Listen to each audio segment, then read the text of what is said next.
There is a specific altitude on planet Earth where human life ceases to be possible. Scientists call it the death zone. It starts at 26,000 feet.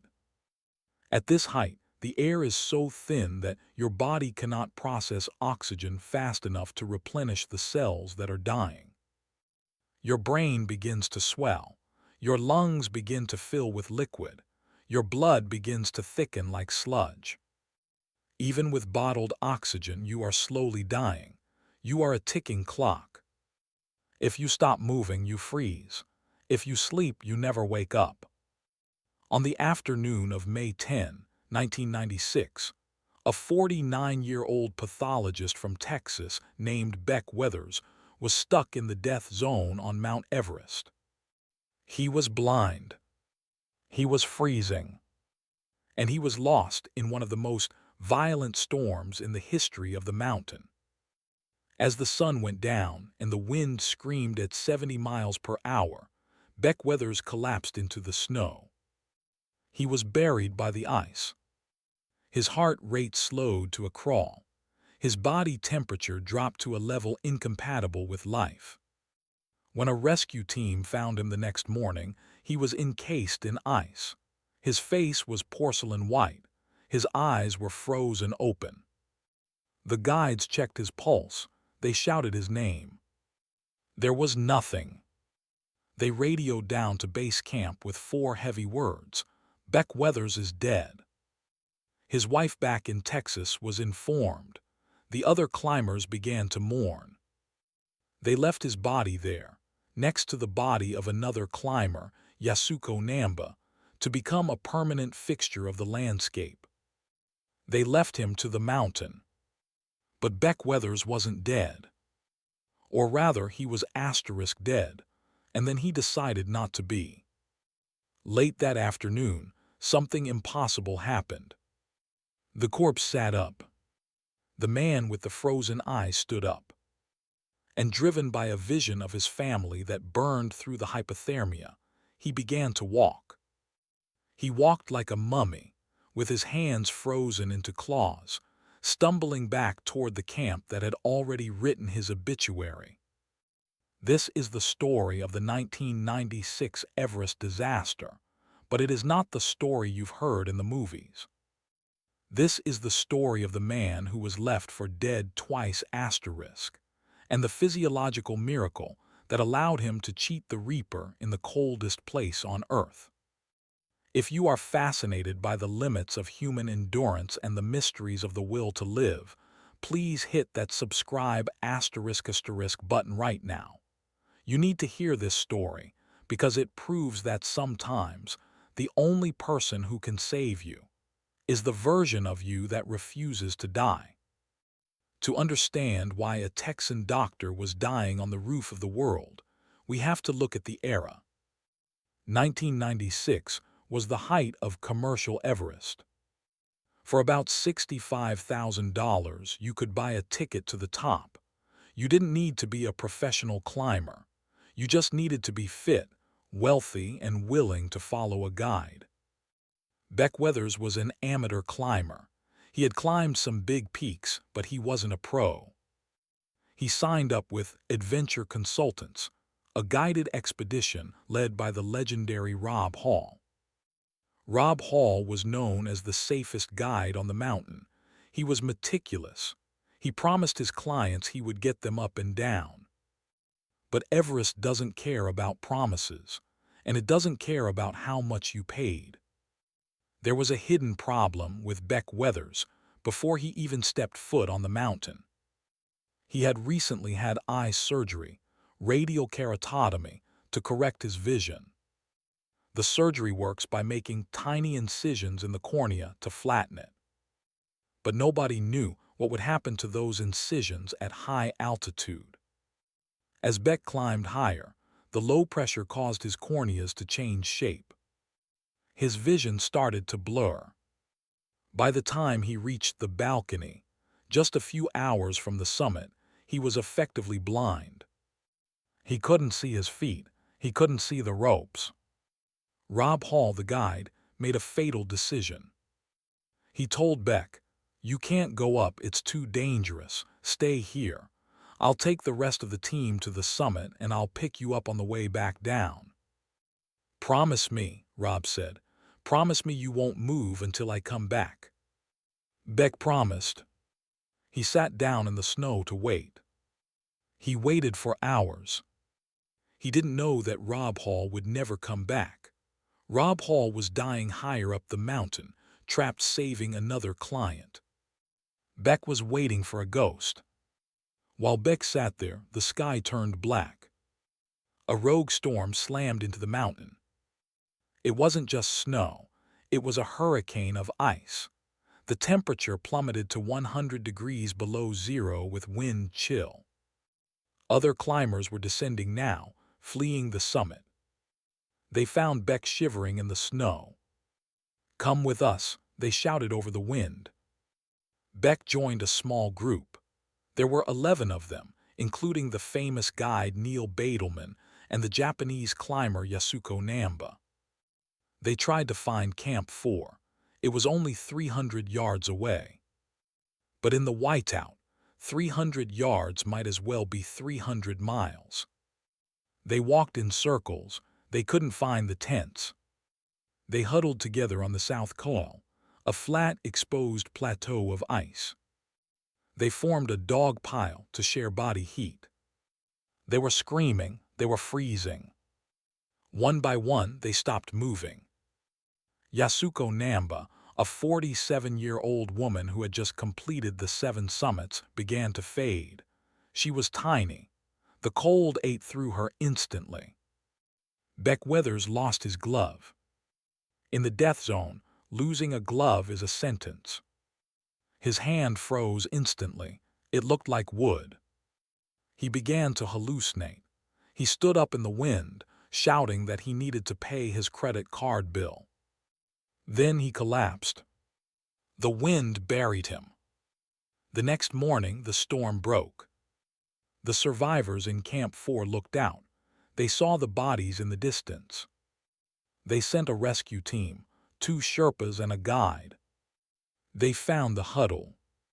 Some were alive and able to walk. They were helped back to camp. But 2 were not moving. Yasuko Namba and Beck Weathers. The guides looked at Beck. He was encased in ice. His jacket was open. His face was covered in a mask of frost. One of the guides chipped the ice off Beck's face. Beck's eyes were open, but they didn't react to light. He was breathing but barely. It was a shallow, rattling rasp. The guide made a cold, calculated decision, a decision that happens in disasters, triage. He is too far gone. If we try to drag him, we will die too. He won't survive the hour. They made the same decision for Yasuko Namba. They left them. They went back to camp and told the others, "Beck and Yasuko are dead." The radio call went down to base camp. The message was relayed to Dallas, Texas. His wife, Peach Weathers, was told her husband was gone. She began the horrific process of telling their children. The world mourned. Beck Weathers lay in the snow for roughly 15 hours. He was in a hypothermic coma. Physiologically, he was dead. His metabolism had slowed to almost zero. But then around 4:00 p.m. something happened. A spark. Beck says he didn't see a white light. He didn't see a tunnel. He saw his family. He saw a vision of his wife and kids standing in front of him, warm and illuminated. His brain, perhaps firing its last neurons, delivered a message. If you don't get up now, you lose them forever. Beck Weathers opened his eyes. He later described the realization. "I wasn't in my bed. I was on a rock, and the rock was freezing." He looked at his right hand. It wasn't a hand anymore. It was a frozen, gray claw. It sounded like wood when he tapped it against the ice. He looked at his left hand. It was frozen too. He tried to focus. He saw a blue dot in the distance. Camp 4. It was hundreds of yards away. He stood up. He shouldn't have been able to stand. His legs were blocks of ice. But the adrenaline, the primal survival instinct took over. He began to walk. The wind knocked him down. He got up. The wind knocked him down again. He got up. He was a dead man walking. Imagine you are a climber at Camp 4. You have just survived the worst night of your life. You have been told your friend Beck is dead. You have mourned him. You are looking out of your tent, and you see a figure emerging from the mist. It looks like a monster. Its arms are held out in front of it, frozen in a rigid claw-like shape. Its face is black with frostbite. Its nose is blackened. It is walking straight toward you. The climbers screamed. "It's Beck. It can't be Beck. Beck is dead." It was Beck. He stumbled into the camp. He couldn't unzip a tent. He couldn't speak clearly. "Can you help me?" he rasped. They dragged him inside a tent. They couldn't believe it. But here is the darkest part of the story. They looked at him. They saw his condition. He was hypothermic. He was incoherent. His limbs were solid ice. They thought, he's just walking dead. He's going to die tonight. They put him in a tent with another frostbitten survivor. They gave him a hot water bottle. But they didn't really treat him. They expected to find him dead in the morning. They essentially laid him out for a second funeral. That night a storm struck again. The tent collapsed. The other survivors screamed for help, but nobody heard. Beck lay there, pinned under the tent fabric, freezing again, listening to the wind trying to finish the job. The climbers went to check the death tent. They expected 2 corpses. Instead, they heard a voice. "Hey, is anyone out there?" Beck Weathers had survived another asterisk night. The climbers were horrified. They realized they had given up on him twice. They dug him out. They injected him with steroids to reduce the brain swelling. They gave him oxygen. And this time they decided, we are getting this man down. But Beck couldn't walk down the mountain. His feet were destroyed. They had to help him slide, stumble, and crawl down the Lhotse face to Camp 2. It was a grueling descent. Beck was in agony. As his body warmed up, the feeling returned to his frozen nerves. Frostbite thawing is said to be one of the most painful experiences a human can endure. But he didn't stop. They got him to Camp 2, 21,000 feet. But they couldn't get him through the Khumbu icefall, the treacherous glacier at the bottom.